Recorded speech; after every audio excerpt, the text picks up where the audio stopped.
हम वरुथिनी एकादशी की भक्तों कथा सुनाते हैं, पावन कथा सुनाते हैं। विष्णु जी के वराह रूप को जिसमें ध्याते हैं, हम कथा सुनाते हैं। हम वरुथिनी एकादशी की भक्तों कथा सुनाते हैं, पावन कथा सुनाते हैं। विष्णु जी के वराह रूप को जिसमें ध्याते हैं, हम कथा सुनाते हैं। इस व्रत में इतनी शक्ति हो स्वर्ग लोक की प्राप्ति।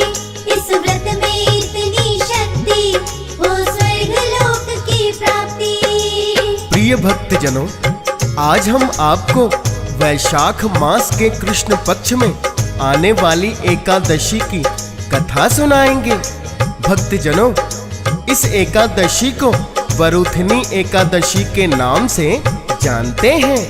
भक्तजनों, इस व्रत का फल 10,000 वर्ष तपस्या करने के बराबर होता है। इस व्रत के करने से भक्त सभी प्रकार के भय से मुक्त हो जाते हैं और अंत में स्वर्ग लोक में जाकर निवास करते हैं। तो आइए भक्तजनों, सुनते हैं वरुथिनी एकादशी व्रत की ये परम कल्याणकारी कथा।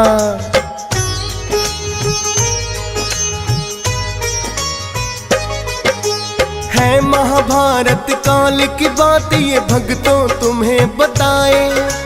श्री कृष्णा के पास युधिष्ठिर एक बार जब आए, आकर के सादर प्रणाम युधिष्ठिर ने किया है। आदर और सत्कार कृष्णा ने भी उनका किया है।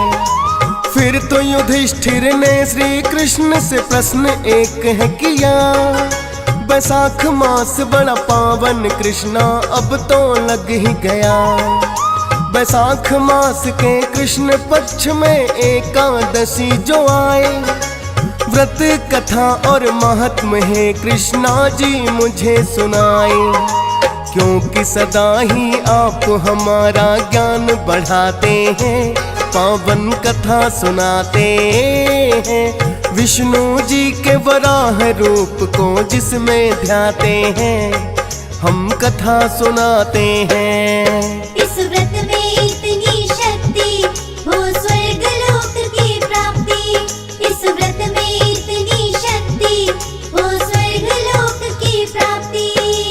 प्रिय भक्तजनों, युधिष्ठिर ने आकर कहा, हे कृष्णा, आप सदा ही हम पांडवों का मार्गदर्शन करते हैं।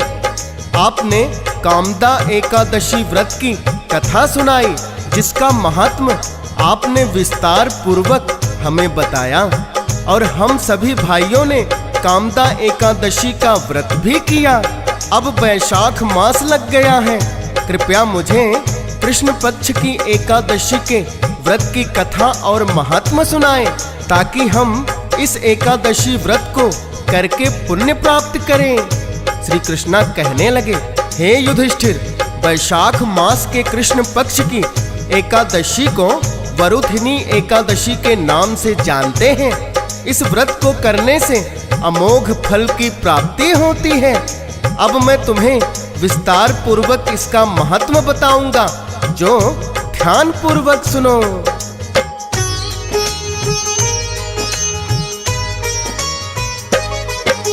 वरुथिनी एकादशी व्रत को जो भी करते हैं, विष्णु जी के वराह रूप का नाम सुमिरते हैं।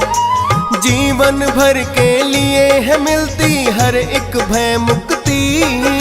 पाप नष्ट हो जाते हैं सब और हो मोक्ष की प्राप्ति। यदि अभागिनी स्त्री भी कोई इसको कर ले, विष्णु जी होते हैं प्रसन्न और उसे सौभाग्य मिले। सूर्य ग्रहण में कुरुक्षेत्र में करे स्वर्ण जो दान, वरुथिनी एकादशी व्रत का फल है उसके समान। लोक और परलोक ये दोनों सुधर ही जाते हैं, पावन कथा सुनाते हैं। विष्णु जी के वराह रूप को जिसमें ध्याते हैं, हम कथा सुनाते हैं। इस व्रत में इतनी शक्ति हो स्वर्ग लोक की प्राप्ति। इस व्रत में इतनी शक्ति हो स्वर्ग लोक की प्राप्ति। प्रिय भक्त जनों, श्री कृष्ण युधिष्ठिर से कहते हैं, हे युधिष्ठिर, शास्त्रों में कहा गया है कि हाथी का दान घोड़े के दान से श्रेष्ठ है और हाथी के दान से भूमि दान श्रेष्ठ है।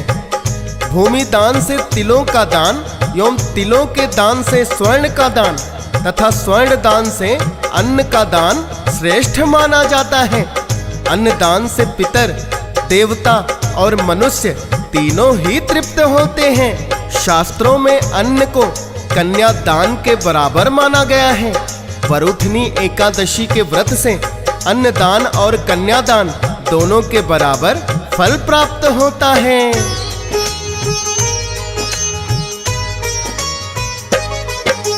कन्यादान और अन्न का दान ही होता उत्तम है। वरुथनी एकादशी व्रत का फल उनके सम है। प्रेम और श्रद्धा पूर्वक जो कन्यादान करते हैं, चित्रगुप्त भी उनके पुण्य को ना लिख सकते हैं। और वरुथिनी एकादशी व्रत भी कन्यादान के समान। व्रत करने से प्रसन्न होते श्री विष्णु भगवान। विधि विधान से वरुथिनी एकादशी व्रत जो करे, चोरी चुगली निंदा मिथ्या बोलने से भी डरे। अंत समय में विष्णु दूत उन्हें लेने आते हैं, पावन कथा सुनाते हैं। विष्णु जी के वराह रूप को जिसमें ध्याते हैं, हम कथा सुनाते हैं। इस व्रत में इतनी शक्ति हो स्वर्ग लोक की प्राप्ति। इस व्रत में इतनी शक्ति हो स्वर्ग लोक की प्राप्ति। प्रिय भक्त जनों, श्री कृष्ण वरुथिनी एकादशी व्रत का महात्म बताते हुए युधिष्ठिर से कहते हैं, हे युधिष्ठिर, वरुथिनी एकादशी व्रत करने वाले भक्त को चोरी चुगली और निंदा करने से बचना चाहिए। इस व्रत में नमक, तेल अथवा अन्न का सेवन वर्जित होता है। भक्तों को एक बार ही फलाहार करना चाहिए एवं स्त्री प्रसंग से भी बचना चाहिए। हे राजन, जो भक्त विधिवत एकादशी व्रत करते हैं, उन्हें विष्णु लोक की प्राप्ति होती है। अब मैं तुम्हें वरुथिनी एकादशी व्रत की कथा सुनाऊंगा। व्रत करने वाले भक्त को पूजा पाठ के पश्चात ये कथा अवश्य ही सुननी चाहिए। जो लोग व्रत नहीं करते, उनके लिए भी कथा सुनना बड़ा ही कल्याणकारी है।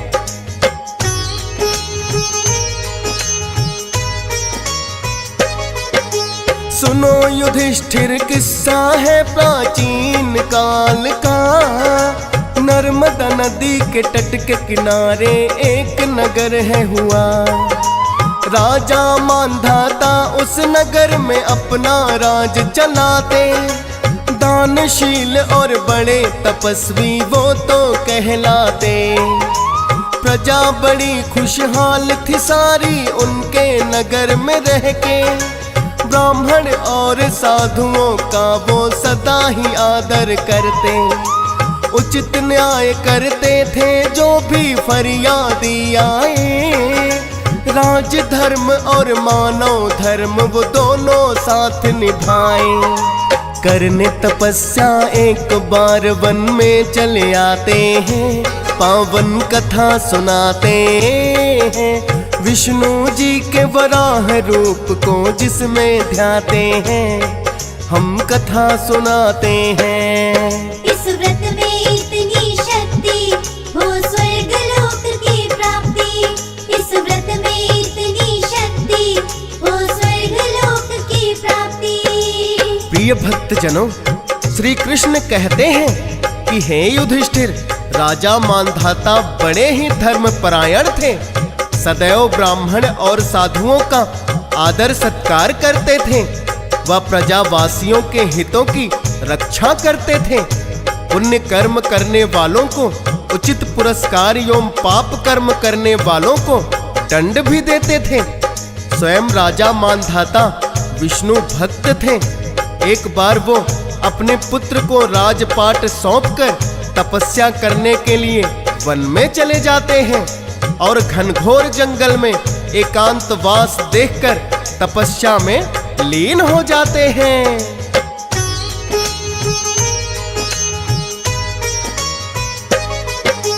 एक बार राजा मांधाता ने तप करना चाहा। वन में आकर विष्णु भक्ति में है ध्यान लगाया। राजा मांधाता तो जब थे लीन तपस्या में, एक भालू उनके पास आ गया कहाँ से ना जाने। आकर राजा मांधाता का पाँव चबाने लगा। दर्द बड़ा राजा मांधाता को जिससे है हुआ। राजा मांधाता तो लेकिन ऐसे थे दयालु, नहीं हटाया आधे पाँव खा गया है भालू। किंतु पीड़ा सहन नहीं अब वो कर पाते हैं, पावन कथा सुनाते हैं। विष्णु जी के वराह रूप को जिसमें ध्याते हैं, हम कथा सुनाते हैं। इस व्रत में इतनी शक्ति हो स्वर्ग लोक की प्राप्ति। इस व्रत में इतनी शक्ति हो स्वर्ग लोक की प्राप्ति। प्रिय भक्त जनों, श्री कृष्ण कथा को आगे बढ़ाते हुए कहते हैं कि हे युधिष्ठिर, राजा मांधाता ने उस भालू पर क्रोध नहीं किया और तपस्या में लीन रहे। किंतु जब भालू ने उनके पांव चबाना नहीं छोड़ा तो उनको बड़ी ही पीड़ा होने लगी और तपस्या से उनका ध्यान भंग हो गया। पर उन्होंने भालू पर क्रोध करना उचित नहीं समझा और मन ही मन विष्णु भगवान को याद करने लगे।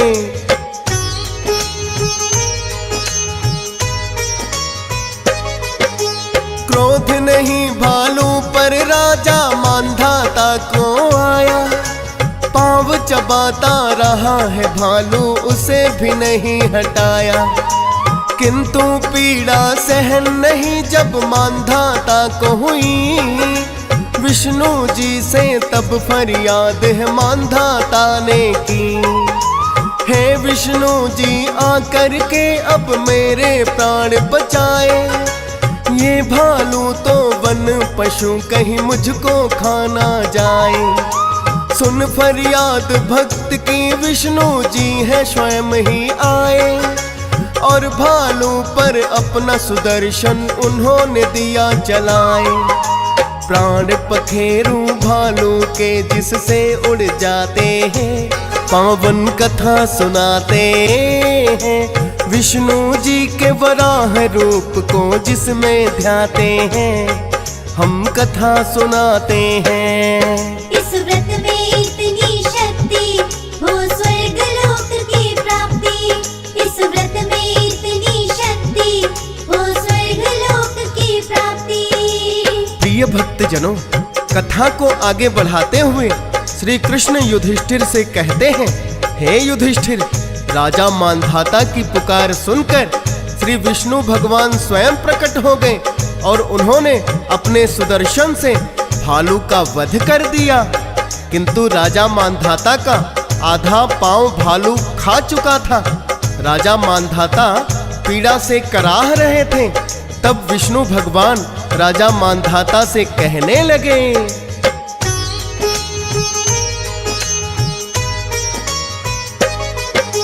पाँव आपका है राजन भालू ने खाया है। किंतु उसने मेरे हाथों कर्मों का फल पाया है और आपको सहन है करनी पड़ी जो पीड़ा है।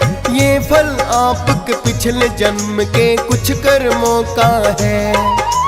पर इस जन्म में आपने कोई पाप है नहीं कमाया। राज धर्म के साथ साथ मानव का धर्म निभाया। और तुम्हारी भक्ति से मैं प्रसन्न भी बड़ा हुआ। स्वयं ही आकर भालू को भी मैंने दंड दिया। पुण्य पाप कर्मों के फल अपने सब पाते हैं। पावन कथा सुनाते हैं विष्णु जी के वराह रूप को जिसमें ध्याते हैं। हम कथा सुनाते हैं। इस व्रत में इतनी शक्ति हो स्वर्ग लोक की प्राप्ति। इस व्रत में इतनी शक्ति हो स्वर्ग लोक की प्राप्ति। प्रिय भक्तजनों, श्री कृष्ण आगे कहने लगे, हे युधिष्ठिर, राजा मांधाता को विष्णु जी ने बताया कि हे राजन, भालू ने जो आपका पांव खाया वो आपके पिछले जन्म के कुछ कर्मों का फल था। किंतु इस जन्म में आपने सभी पुण्य कर्म किए हैं और भक्ति करके मुझे प्रसन्न कर लिया है। अतः मैं आपको एक उपाय बताता हूँ जिससे आप संपूर्ण अंगों वाले हो जाओगे।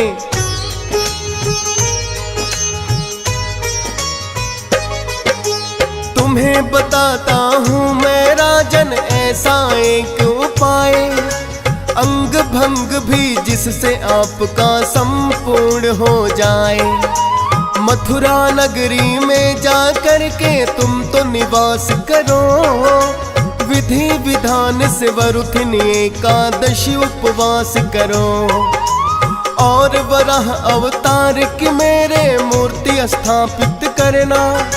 विधि विधान से उसी अवतार का राजन नाम सुमिरना।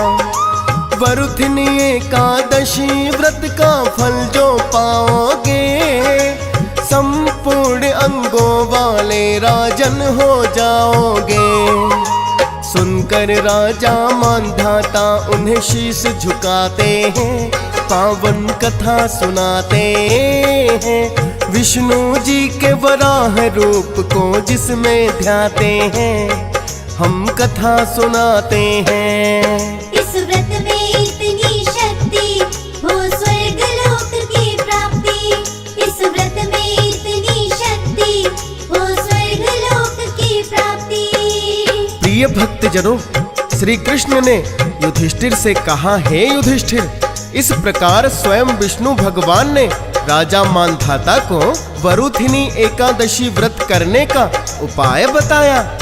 राजा मांधाता ने उपाय सुनकर श्री विष्णु भगवान को शीश झुकाया और तुरंत मथुरा नगरी की ओर प्रस्थान कर गए। जब वरुथिनी एकादशी आई तो उन्होंने पूरे विधि विधान से व्रत किया।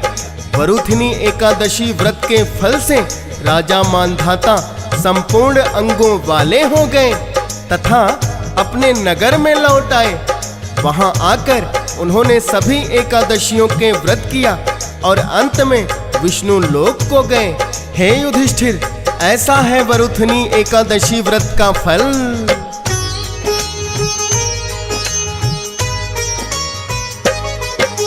श्री कृष्ण से युधिष्ठिर ने ये भक्तों सुनी कथा। प्रकट आभार युधिष्ठिर ने फिर उनका बड़ा किया। वरुथिनी एकादशी व्रत फिर पांडवों ने भी किया। पूजा पाठ के बाद सुनी है फिर तो यही कथा। वरुथिनी एकादशी व्रत है भक्तों जो करते हैं। श्रद्धा भाव से इसी कथा को भक्त वो सुनते हैं। व्रत कथा डीएस पाल ने कर दिया है वर्णन। श्रद्धा भाव से सुनता जिसको हंस राज रिलहन। फौजी सुरेश भी सिमर शारदा लिखते जाते हैं। पावन कथा सुनाते हैं विष्णु जी के वराह रूप को जिसमें ध्याते हैं। हम कथा सुनाते हैं। इस व्रत में इतनी शक्ति हो स्वर्ग लोक की प्राप्ति। इस व्रत में इतनी शक्ति हो